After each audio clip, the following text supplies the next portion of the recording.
Hello dear students. तो स्वागत है आप सभी का हमारे यूट्यूब चैनल पर। जैसा कि आप सभी को पता होना चाहिए कि क्लास 10th का आज विज्ञान का पेपर पूर्ण हो चुका है और आज की वीडियो में हम 824 आई की कोड के सॉल्यूशन के बारे में डिस्कस करेंगे। तो जो भी बच्चा वीडियो में जुड़ चुका है, चैनल सब्सक्राइब नहीं किया तो प्लीज़ चैनल को जरूर सब्सक्राइब कर लें और वीडियो को ज़्यादा से ज़्यादा शेयर कर दें। सबसे पहला क्वेश्चन कह रहा होता है, दर्पण के सम्मुख ध्रुव और फोकस के बीच स्थित वस्तु का प्रतिबिंब बनता है तो सीधा, आभासी और बड़ा बनता है। इसके बाद दूरदृष्टि दोष के निवारण के लिए हमेशा जो उत्तल लेंस का उपयोग करेंगे। इसके बाद कह रहा है एक लेंस से 0.2 मीटर दूर रखी वस्तु के आभासी प्रतिबिंब का आवर्धन 0.5 है लेंस होगा। तो कई बच्चों ने इसका वी निकालने की कोशिश की है। तो मैं आपको बता दूं, इसमें फोकस दूरी पूछी गई है, क्योंकि आंसर में देख सकते हैं आप फोकस दूरी की बात करें तो 0.2 मीटर फोकस दूरी का अवतल लेंस, क्योंकि आभासी प्रतिबिंब हमेशा अवतल लेंस पे ही बनता है। और जब श्वेत प्रकाश कांच के प्रिज्म से गुजरता है तो आधार की ओर अधिकतम झुकी जो होती है वो बैगनी रंग। इसके बाद R1 R2 प्रतिरोधों तार को समांतर क्रम में जोड़े जाते हैं, इनका तुल्य प्रतिरोध हो जाएगा, तो सी नंबर करेक्ट आंसर हो जाएगा इसका। इसके बाद बिजली के बल्ब का फिलामेंट किसका बना होता है, तो टंगस्टन का बना होता है। और विद्युत सेल का रूपांतरण जो होता है रासायनिक ऊर्जा का वैद्युत ऊर्जा में रूपांतरण हो जाता है। इसके बाद रासायनिक अभिक्रिया जो दी गई है इसमें वाई पूछा है तो ये SO2 हो जाएगा। 9वें नंबर में निम्नलिखित में से कौन सा अम्लीय लवण है, तो NaHSO4 अम्लीय लवण है। इसके बाद 10वां नंबर कह रहा है कि मैट मुख्यतः होता है Cu2S FeS होता है। निम्नलिखित में रासायनिक समीकरण को पूरा कीजिए, तो इसमें जो फिल इन दी ब्लैंक्स में आएगा CH3COOH आ जाएगा। इसके बाद चलते हैं उभयधर्मी ऑक्साइड के बारे में, तो Al2O3 होता है। प्रोपेन का जो रासायनिक सूत्र हो जाएगा C3H8 हो जाएगा। हाइड्रा में प्रजनन होता है, मुकुलन द्वारा होता है। 15वें नंबर में पायरूवेट के विखंडन की प्रक्रिया संपन्न होती है, माइटोकॉन्ड्रिया में होती है। इसके बाद 16वां नंबर कह रहा है मनुष्य में वृक्क किस तंत्र से संबंधित है, तो उत्सर्जन से। मेंडल ने प्रारंभिक शिक्षा प्राप्त की थी गिरजाघर में की थी। इसके बाद चलते हैं चलिए हाँ, इसके बाद चलते हैं अगले क्वेश्चन की तरफ। मादा जनन तंत्र के किस भाग में लूप स्थापित होता है, तो गर्भाशय होता है। और 19 में निम्नलिखित में से कौन सा अंग पौधों में नरजननांग का प्रतिनिधित्व करता है, तो पुंकेसर करता है। इसके बाद कह रहा है निम्नलिखित में से कौन पर्यावरण मित्र व्यवहार कहलाता है, तो भैया बाजार जाते समय खरीदे गए सामान को रखने के लिए कपड़े का थैला ले जाना, अनावश्यक ऊर्जा खर्च बचाने के लिए लाइटों और पंखों का स्विच बंद करना, वाहनों के बजाय विद्यालय तक पैदल जाना। उपर्युक्त सभी के सभी आंसर करेक्ट हो जाएंगे। इसके बाद चलते हैं इसका क्वेश्चन, 10 सेंटीमीटर फोकस दूरी वाले अवतल दर्पण से कितनी दूरी पर वस्तु रखी जाए ताकि उसका 5 गुना प्रतिबिंब बने, जबकि प्रतिबिंब वास्तविक तो प्रतिबिंब की स्थिति होगी 12 सेंटीमीटर दूरी पर बनेगा।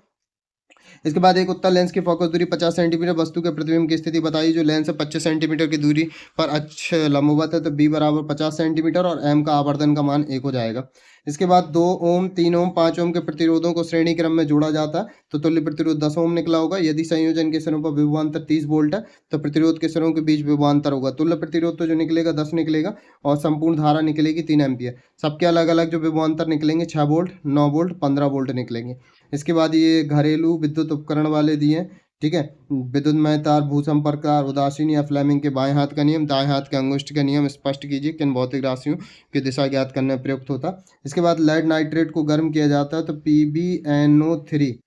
PbNO3 का होल ट्वाइस रहता है। इसको अगर सॉल्व करेंगे तो लेड ऑक्साइड बनेगा और NO2 बनेगा, ठीक है। बाकी बैलेंस कर लेना आप लोग। इसके बाद एथेनोइक अम्ल सोडियम कार्बोनेट के साथ क्रिया करता है तो CH3COOH होगा, ठीक है। और सोडियम कार्बोनेट क्या होता है, Na2CO3, ठीक है।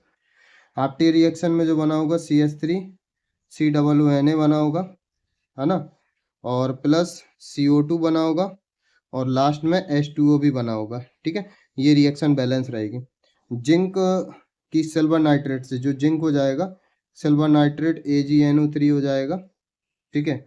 तो सॉल्व करेंगे ZnNO3 का होल ट्वाइस हो जाएगा, ठीक है, प्लस Ag हो जाएगा, बाकी बैलेंस कर लेना, ठीक है।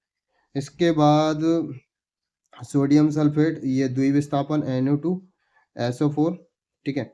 बेरियम क्लोराइड BaCl2 हो जाएगा, ठीक है, BaCl2। तो निकलेगा BaSO4, क्या बनेगा BaSO4 और 2NaCl बन जाएगा, 2NaCl बन जाएगा, ठीक है। द्विविस्थापन अभिक्रिया समझाती है, आपको पता है एल्केन एल्किन एल्काइन कार्बन की सर्वतमुखी लंबी श्रृंखला बना लेते हैं।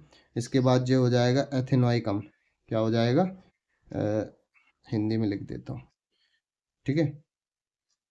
पहले वाले का हो जाएगा एथेनोइक अम्ल, ठीक है। और दूसरे वाले का जो हो जाएगा क्लोरोप्रोपेन, क्या हो जाएगा क्लोरोप्रोपेन, और तीसरा पता है आपको एथाइन, तीसरा एथाइन हो जाएगा। और साबुन क्या है, साबुन बनाने की रासायनिक अभिक्रिया, साबुन साबुनीकरण में लिखी हुई ऊष्मा छेपी, ऊष्मा शोषी, पीएच मान, खनिज अयस्क में अंतर, ठीक है। भोजन में लार की भूमिका, ओजोन परत महत्वपूर्ण, स्वपरागण परपरागण परिवहन नियोजन की दो स्थायी विधियां, ठीक है। वही नलबंदी नसबंदी, ठीक है। स्थायी विधियां किन्हीं दो पादप हार्मोन्स, जो भी आपको समझ, पौधों में रंध्रों की उपयोगिता, ठीक है, उल्लेख कीजिए। मानव में वृक्काणु नेफ्रॉन की रचना कार्यविधि और लक्षणों की वंशागति का नियम, ठीक है। आई होप आप सभी लोग क्वेश्चन को मिला लिए होंगे। क्वेश्चन मिलाने के बाद अपना स्कोर जरूर बताएं कि आपका स्कोर कितना आ रहा है। तो मिलते हैं नेक्स्ट वीडियो में, तब तक के लिए सभी बच्चों को बाय बाय, टेक केयर।